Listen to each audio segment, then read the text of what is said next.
here giving thanks, and that's as good as I'm gonna be.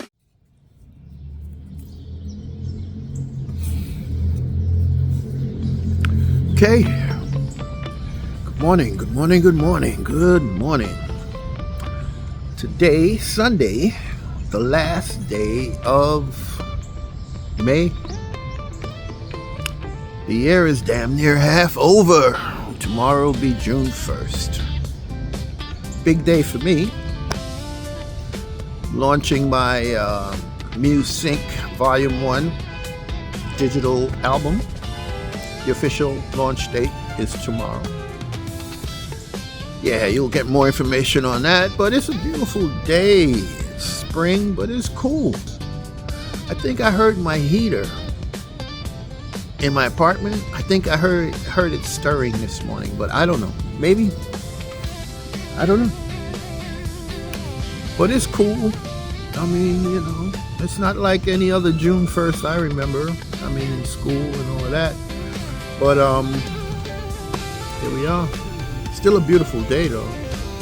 But you need a thick hoodie or a jacket or both. So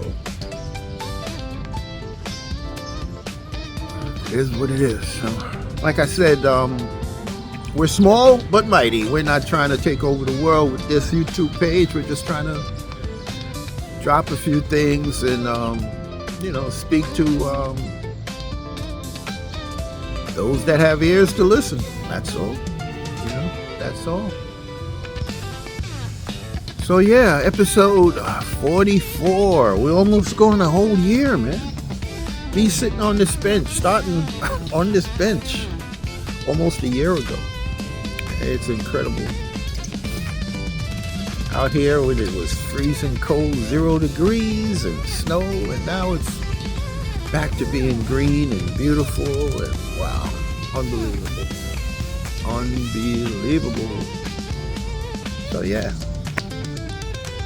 welcome to those that's been hanging in there. Welcome to the newcomers that have come along recently, and thanks for being there. Thanks for the encouragement and all of that. Okay, we're going to get into what we're going to get into right after this.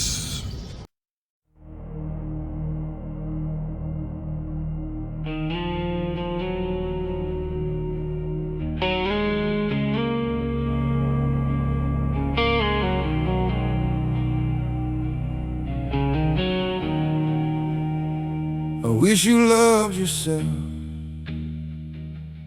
as much as getting likes on Facebook, as much as pizza or fried chicken, as much as smoking weed, as much as bacon.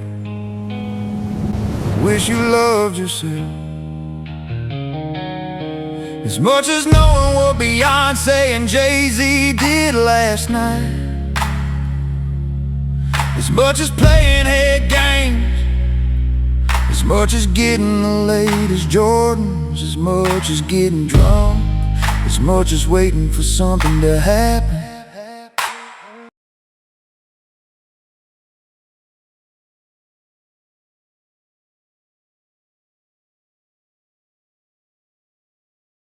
Okay, yeah. Volume 1, MuseSync, out now. It's out now. But the official streaming date is tomorrow, June 1st. You can get it now. All right. So this is where I got up this morning. Crazy thoughts, I guess, whatever.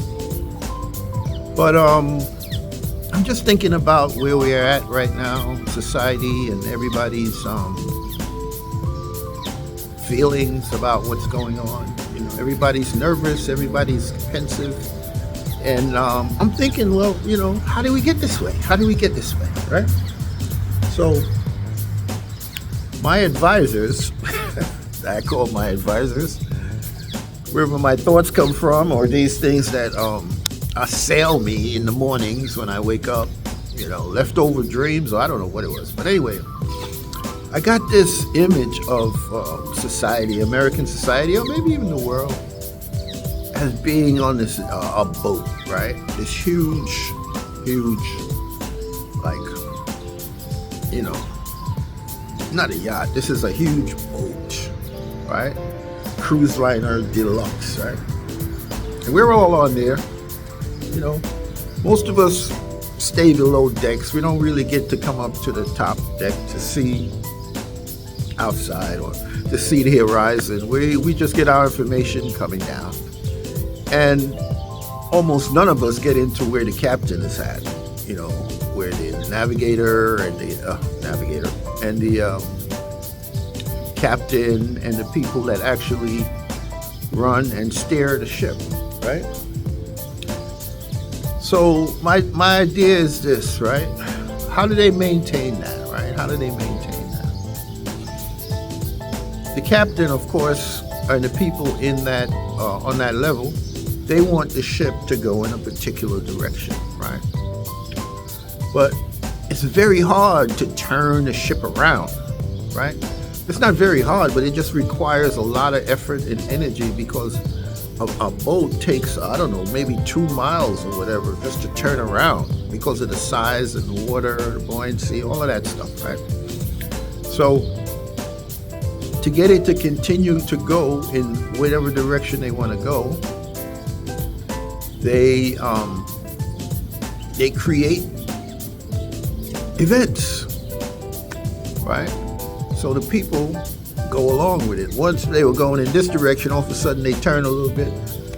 So the idea is, I don't know if it's going to come across clearly, all right, but the idea is these events happen, like world wars, you know, 9/11, pandemic, because there's always pre this and then after that. There's the pre-war and then after the war. After the war, society has changed. The direction has changed. The mentality has changed. After 9/11, mentality changed. Things, we shifted, and we did it again after COVID. People think differently. Their mentality is different, right? These captains in our society, I guess you could call them social engineers. Of course, I got up and I looked it up, social engineer. And I've heard the term so much, or I've, you know, just been not me personally, but I see it and somehow it's got into my my brain. I actually thought you could get a degree as a social engineer, right? Of course, I looked it up and no such degree. You can't get a social engineering degree, right? But there are people who do that, right? Social engineers on the street level, they call them confidence men. Men who can talk you into shit, you know? Men who get information out of you without you knowing that you're giving that information.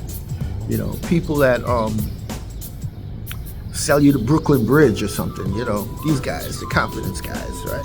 They exploit human psychology and human trust to gain access and information, right? Instead of hacking a computer or something like that, they'll hack you.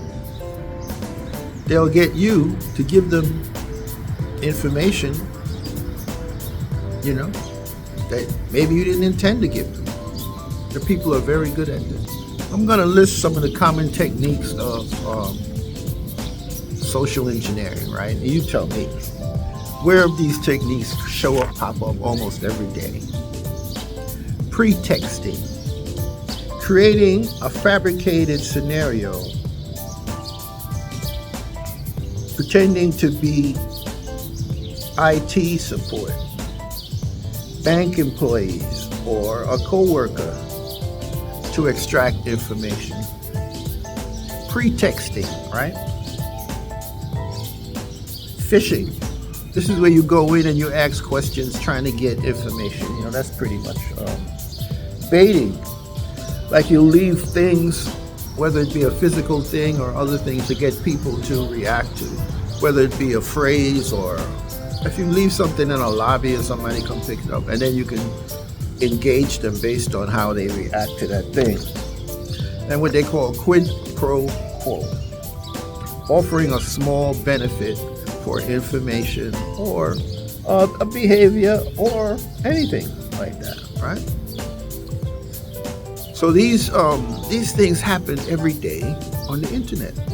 Pretexting, phishing, baiting, they call it tailgating. Tailgating is following an authorized person through a secure door, right? Following somebody that's authorized or pretends to be authorized into a secure area, right? So these things are real world things, but metaphorically, these things happen on the internet all day, every day, social networks. But these things, this metaphor of the ship, and we're all on it, and we're being engineered to accept it or to participate in a situation or a condition that we can't get the big picture of. We don't understand which direction the boat is actually going in, right? And this is all metaphoric, so don't go crazy on it. It's controlling the people so we don't have a damn mutiny, right? Now, to get people to behave, to go along with, this is what I woke up with. Don't blame me. This is my my thought this morning, right? They use a technique which is called brainwashing, right? Now, what I did this morning, I just put in the computer the cycles or the different modes of a washing machine, a clothes washing machine, and I wanted to relate that to brainwashing, and it turns out it's almost the cycles of a washing machine and brainwashing are almost perfectly matched, right? Almost perfectly matched. Of course, one is a physical thing and one is like a mental thing, right? The first phase of a washing machine, what they call the soaking, right? This is where the water and the detergent goes in and it agitates lightly to loosen the dirt. The same thing in brainwashing. They say the subject is isolated and saturated with new ideology or stress, breaking down existing mental frameworks. So you get flooded with new ideas, I guess, or different ideas, and you and slowly begins to loosen the old ideas, right? And the next phase is the what they call the agitation.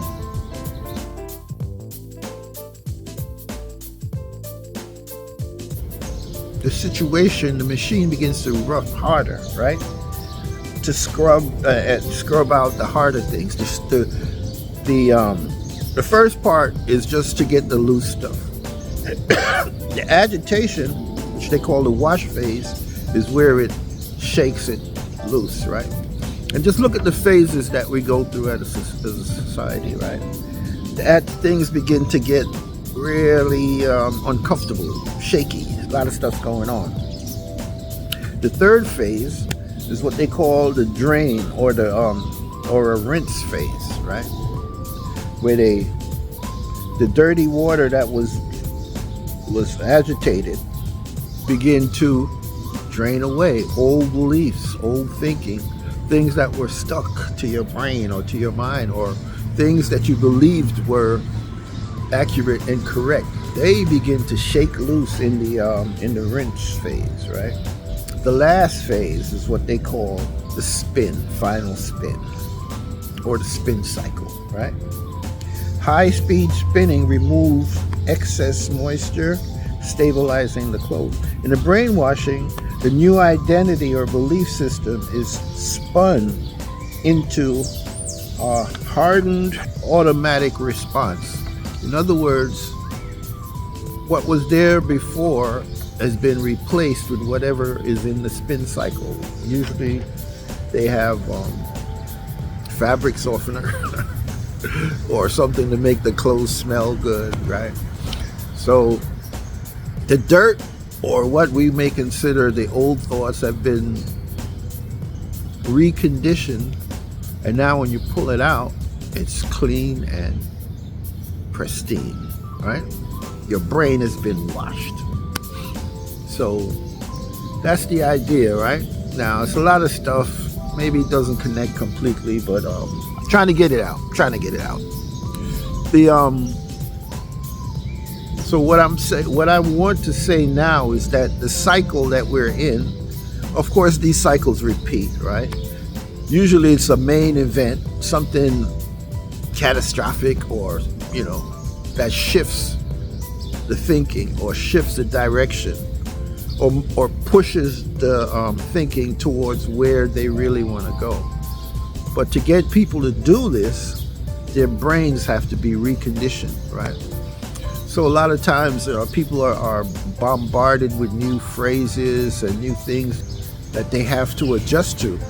And there's a quid pro quo system where you get punished or you get rewarded, I know recently there's been this whole thing about gender and gender identity, and people have been policing themselves, because they don't want to be called a bigot, I guess. I don't know. But anyway, people's core beliefs are being shifted. That's just one example. There's just many examples. That's just one example. So again, our brains are being spun, and this is what's happening. But right now, I would say we're in a spin cycle, right? We're in a spin cycle. That means this is the final phase of the wash, right? That means things begin to move really, really, really fast, right? And things that people try to hold on to begin to, the centrifugal force begins to spin those things off. Spin those things off, right? And we're about to get the fabric softener now. We're about to get the new smell, right? The new attitude is about to come in, right? So this is the idea behind this podcast. I'm calling it spin cycle, right? And within the metaphor, right, we're being spun. By whom? I don't know. For what? I'm not sure, because I'm not on the deck. I'm down there below with the workers making the engine. I'm in the engine room, or I used to be until I retired. Now I'm just, they got me in a waiting room, waiting to get the hell out of here to make room for somebody else. They'll do whatever they got to do, get my ass out of here. But anyway, I ain't ready. But yeah, so we're in this spin cycle, right? And everybody's really unsure what's going to happen. They say the next main event is going to be aliens land, right? That's going to be the thing that shifts mentality significantly again, right? But it's going to be something like that for sure. We've been already conditioned to, buildings falling down, and there's a war going on right now. People are just like, oh, please, could you just stop the war? They're not even, people are dying, bombs are falling. People are like, oh, yeah, can I have my coffee, please? My latte. So, yeah. So here we are in a spin cycle.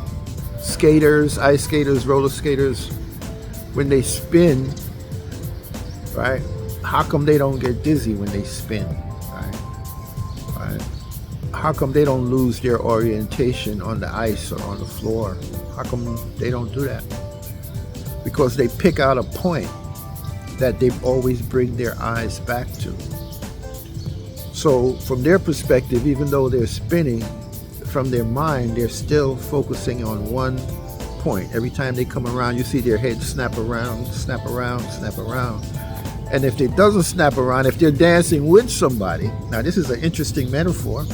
If you are skating or dancing with someone and you're doing a spin, they focus on each other, right? So they don't get the blur of the spin cycle, right? So that's my antidote for the spin cycle. A lot of crazy metaphors and things kind of sticking in here and out there, but you get what I'm saying. There are people who call themselves social engineers. They're usually spies, confidence men. Of course, there are some people who are benevolent, where they try to get people to do like drug counselors. I think would be a nice social engineer, or somebody who try to correct people's behavior in a positive way, right? But there are levels of everything, you know. This whole society is a pyramidal structure. Every group, organization, community is set up in a pyramidal fashion. There are people at the bottom, and you go up. The further up you go, the less people there are, until you get to the top, and there might only be one person. You know, and the people at the bottom have no idea what. I mean, they might be hitting a hammer into a board every day. They don't know where that board is going to go, where the hammer came from, where is it going to build. They don't really know. You know, that's the same equation to the people on the bottom of the ship, right? They're doing their daily job. They're getting their quid pro quo. They're getting rewarded and punished based on how they do. And of course, everybody wants to be rewarded. And I guess the scuttlebutt is the better you do your thing, the more you'll be rewarded, and you might even move up to the deck. You can go up to top and see the horizon and watch the sunset, and if you're really good, you might go up where the captain be at, you know, and his guys be at. You know? So here we are in the spin cycle. I'm putting it out there. There's an event coming. There is a definite event coming, because once they take us out of the wash, you know, they got to do something with you. Things are moving so fast. That's another thing, you know. The whole concept of time moving fast and not being able to really steady yourself or concentrate. Pick out a spot. Pick out a task. Pick out something to do, and focus on that. You know, focus on that. And that'll get us through, or get you through, the cycle that we're in right now, you know. And that's the deal. Episode 44, amazing. I can't even believe it myself. Here we are, episode 44, still rocking it, And you know, leave a comment, you know. Clear up this mess thing I try to put out there, make it a little focused. I don't know. I'll leave it to you. It was kind of impromptu, but yeah, here we are in the spin cycle.